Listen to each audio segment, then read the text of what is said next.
I only meant to visit my friend, but when his mom opened the door, smirked, and whispered, "Don't run, you knocked on my door first," I knew I was in trouble. I hadn't planned anything unusual that afternoon. It was just one of those lazy days when you go where your feet take you. I ended up walking to my friend's house, figuring we'd hang out for a while, maybe waste a few hours the way we usually did.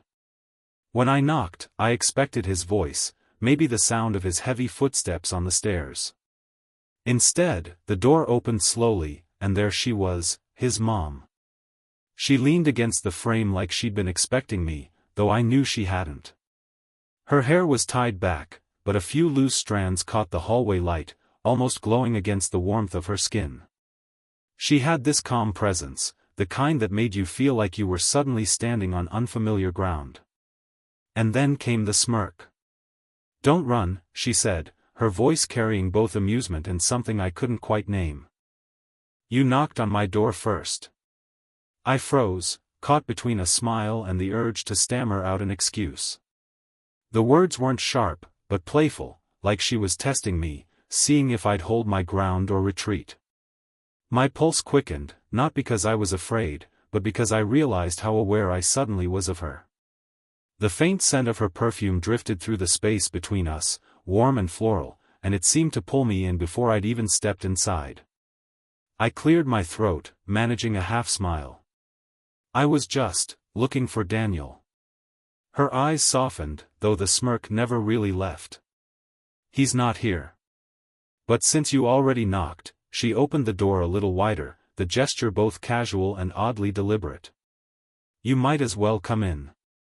For a second, I hesitated. It felt like standing at the edge of something I hadn't meant to approach. But she was right, I had knocked. Walking away would have looked ridiculous. So I stepped inside. The familiar scent of their house, coffee, wood polish, a faint trace of vanilla, wrapped around me as I crossed the threshold. Still, it felt different without my friend there. Quieter.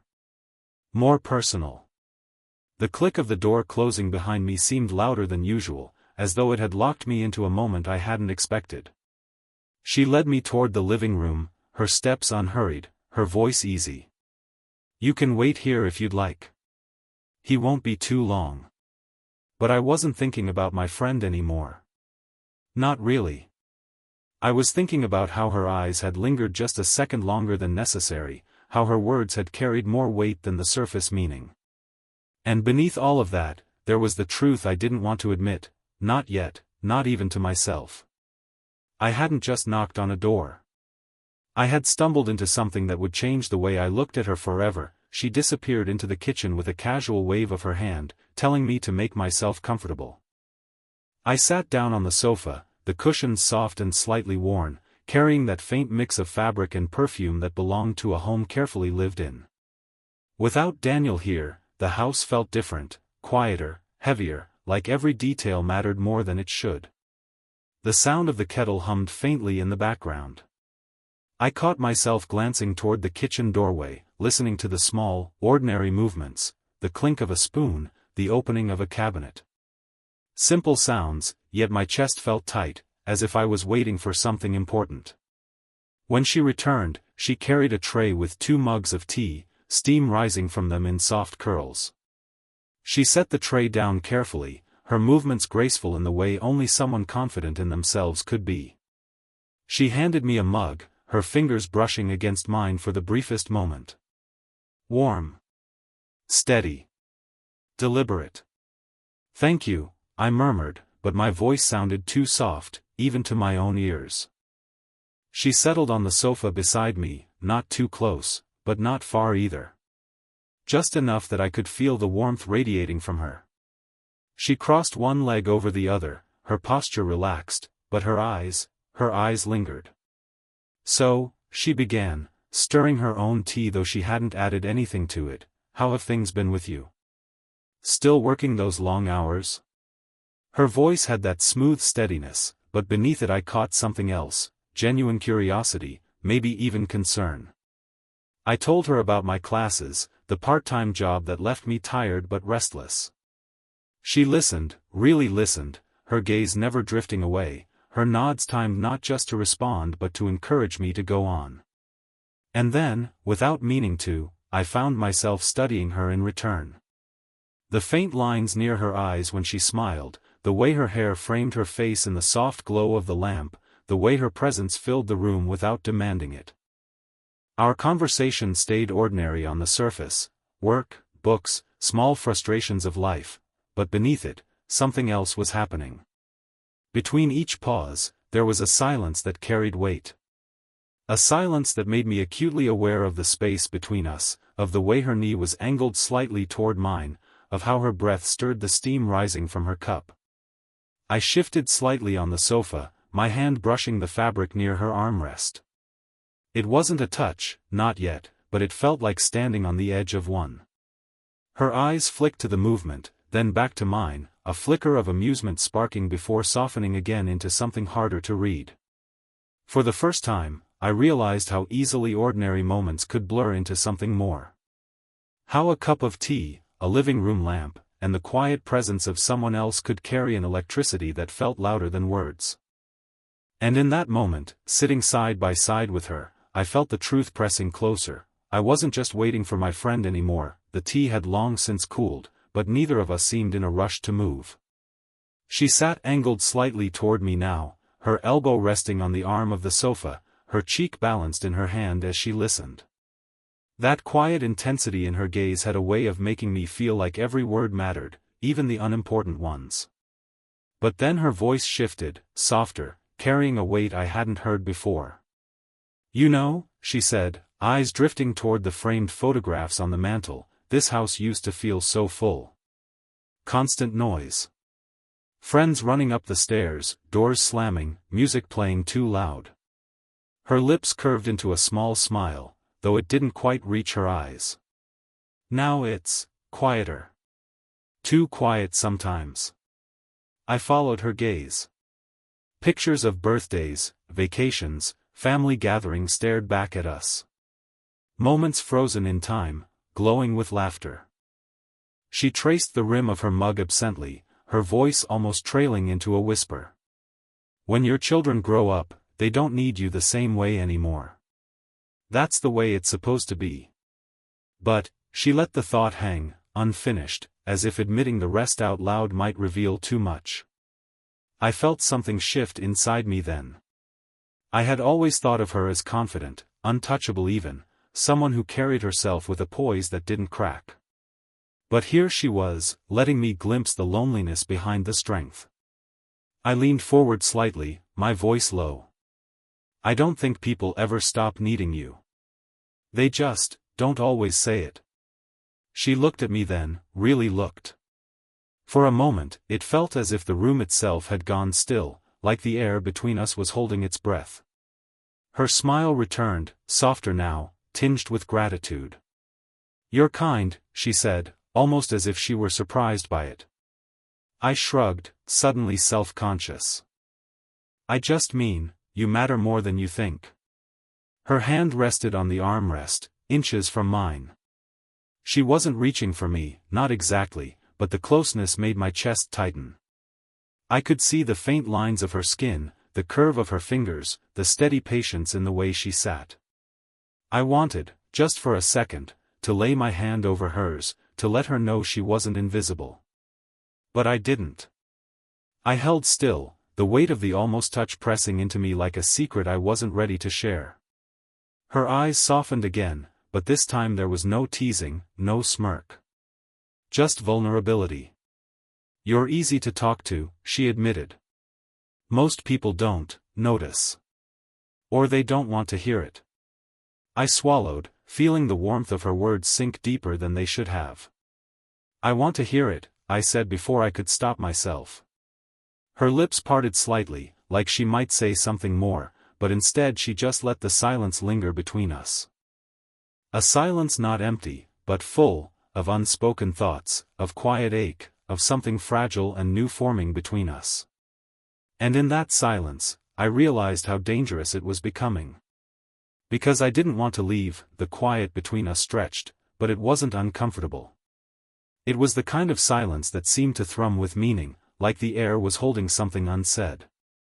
I shifted slightly, setting my mug down on the low table.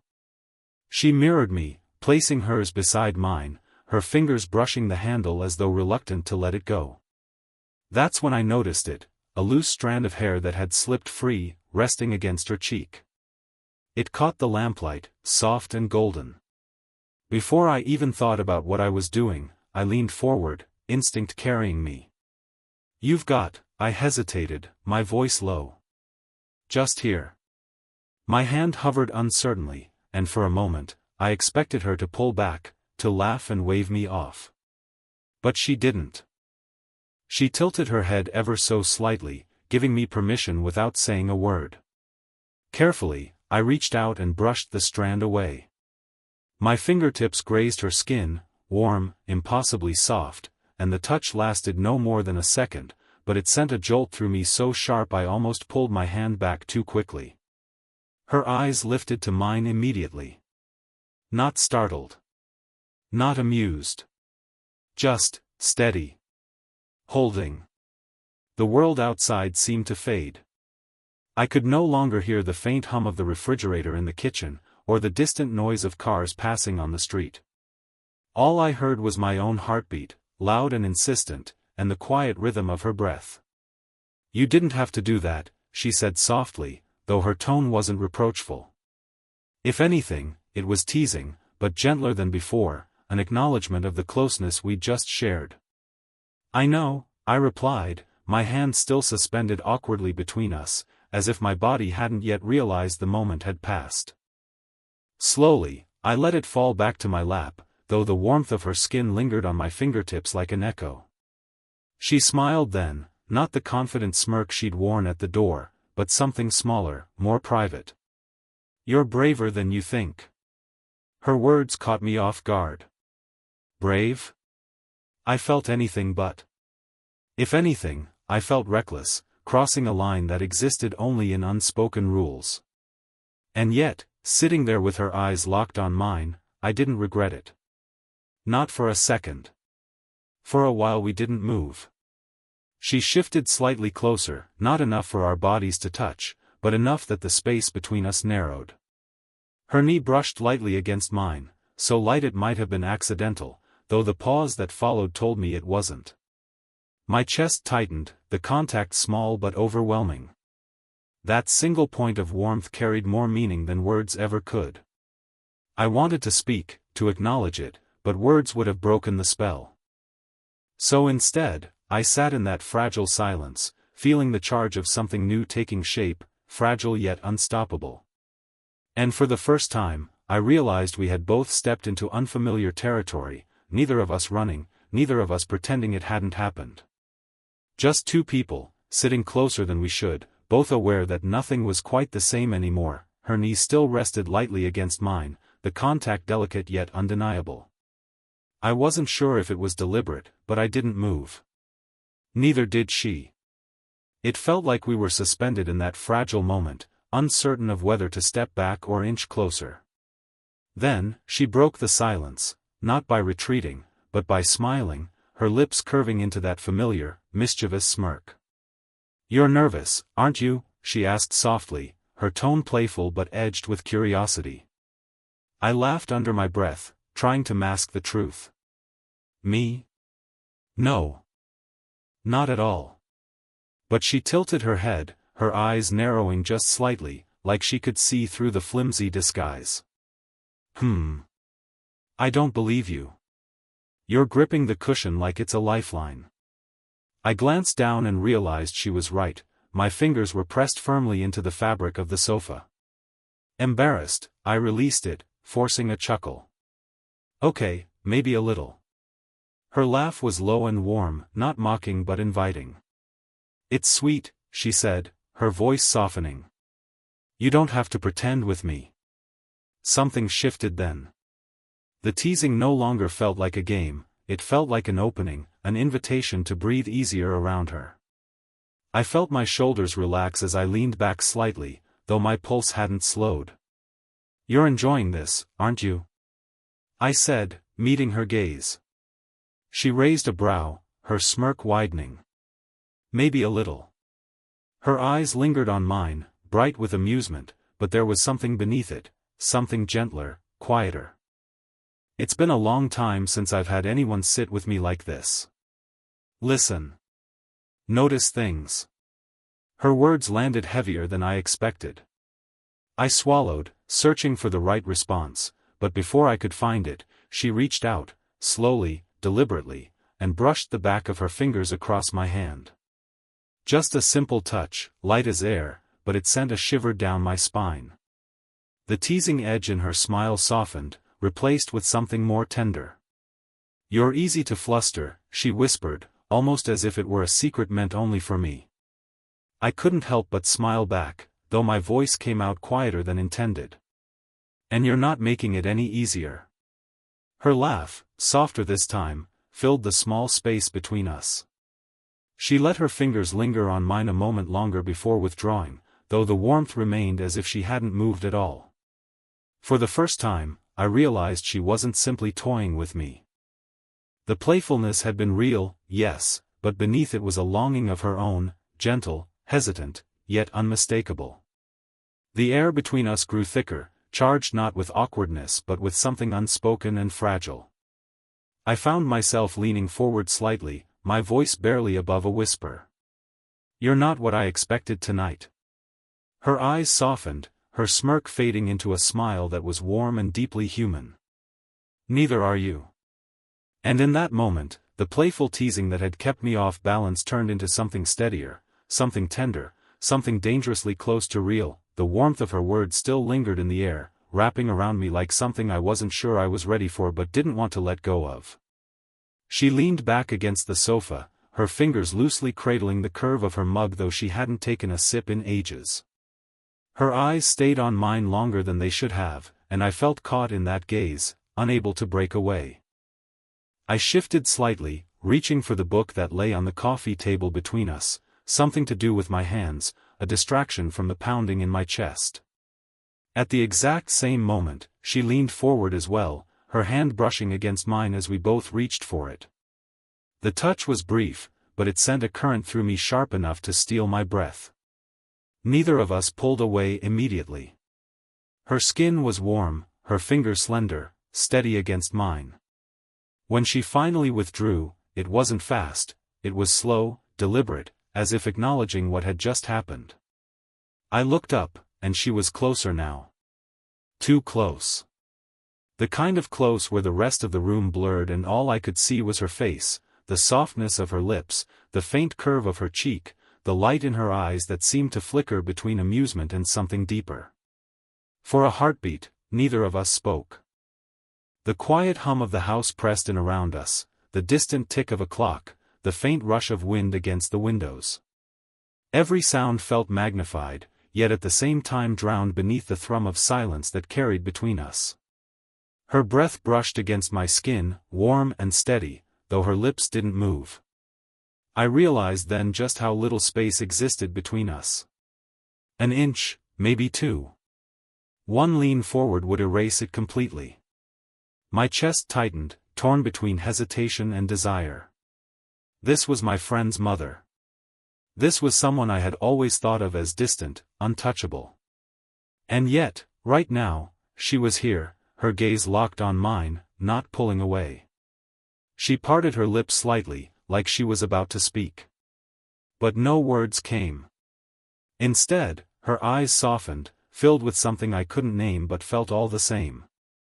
Vulnerability. Longing.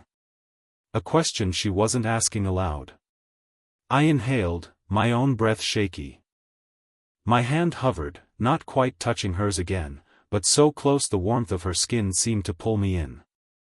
I wanted to close the distance, to know what it would feel like to let that fragile line between us disappear. But before I could move, she leaned back ever so slightly, her expression unreadable now, her smile faint and wistful. The space between us widened just enough to remind me of the barrier we both knew was there. Still, the moment lingered. The closeness, the silence, the almost that had hung between us, it didn't vanish. It stayed in the air, heavy and undeniable, a secret we both carried without saying a word. And as the clock ticked softly in the background, I realized the truth. Once you come that close to someone, you can't go back to the way things were. The spell between us lingered, delicate and dangerous, as though the walls of the living room had soaked up every unspoken word. I could still feel the echo of her closeness, the brush of her hand, the way her breath had mingled with mine. My heart hadn't settled, it was still racing, caught somewhere between wanting more and knowing better. She was the first to move. With a quiet exhale, she leaned back against the sofa, her eyes finally leaving mine. For a moment, I felt the absence like a physical thing, a cool draft sweeping into the space where warmth had been.